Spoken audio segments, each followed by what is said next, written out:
You know what? I have a crazy idea. So if you have a gas, like a nebula, what if you arranged the molecules into a pattern? What I mean is, well, there's no boundary in a star nebula,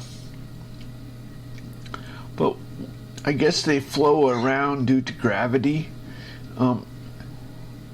Here's something to think about.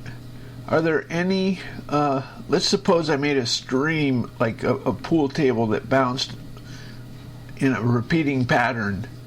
How many repeating patterns could you make? They would be unstable. If you messed with them, they would fall apart.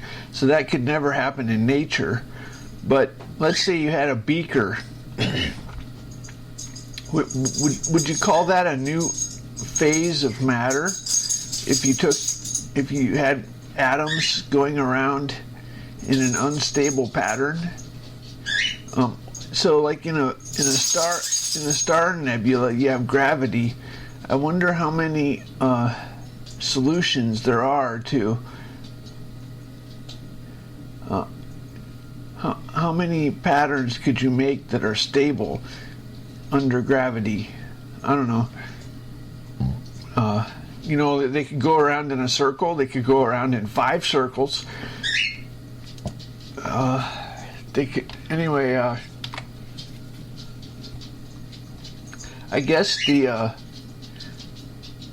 hydrogen is a diatomic gas, so I guess that makes it even more unstable when it's colliding, because you get random angles from the.